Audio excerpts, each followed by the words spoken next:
saya boleh kekal sini sampailah ke hari ini lebih kurang hampir 37 tahun. Antara salah satu sebabnya saya rasa saya pegang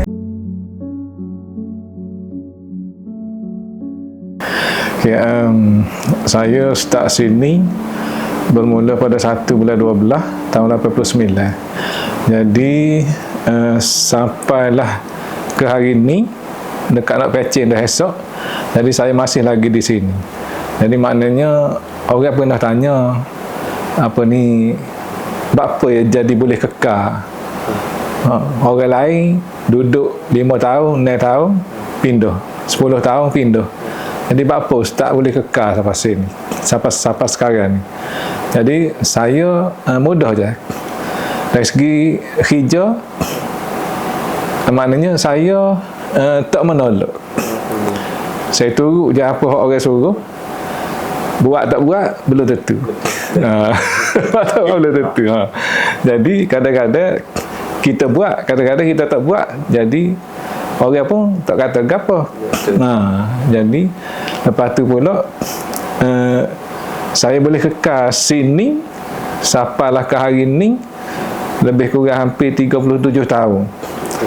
Antara salah satu sebabnya saya rasa saya pegang sesuatu yang agak orang lain tak berapa sanggup nak pegang. Jadi gapo dia? Hal keuangan.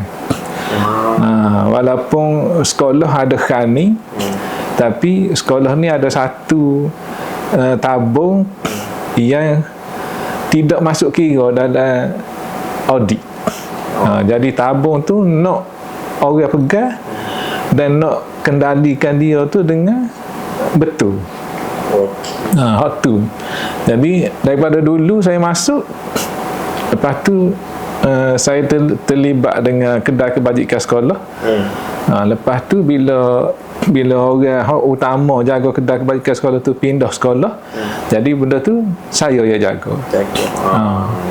Sampailah mari pentadbir baru bertukar ganti pun, maknanya saya kekal juga pegang benda tu kerana pengurusan, dari segi pengurusan tu lah. Jadi dah duit banyak, pernah sampai 100,000 lebih dalam tabung kebajikan. Jadi nak urus hak tu memang sakit kepala. Sakit kepala. Jadi tak ada orang sanggup. Tak ada orang sanggup. Jadi saya ni bukan sanggup sangat pun, tapi kerana saya pegang daripada awal. Jadi orang pun tak beri kat orang lain, sebab apa yang saya buat tu maknanya duit ada lebih masuk sini, hak tidak audit. Lepas tu nak guna mudah untuk disalurkan kepada bahagian-bahagian hak nak guna, akademik ke gitu. Sampailah ke hari ni dalam tabung tu pun banyak cabar tu. Bukan setakat aku dengan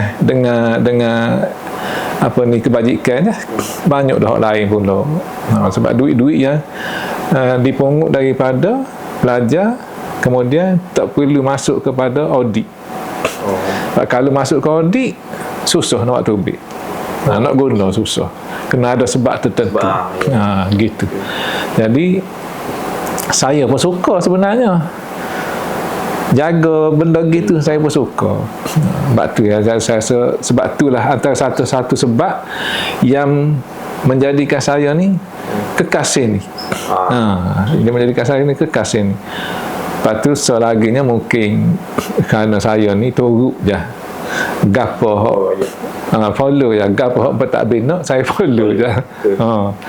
Walaupun kata pernah 2-3 kali naik nama, nak tukar nak pergi ke jawatan-jawatan lain, tapi saya masih lagi selamat. Lagi selamat. Saya masih lagi selamat. Jadi walaupun naik tak jadi. Jadi saya pun suka sebenarnya duduk sini. Memang suka. dengan suasananya tidak sibuk, lepas tu pula kita pun tidak rasa tekan mana. Jadi itulah antara sebab-sebab dia.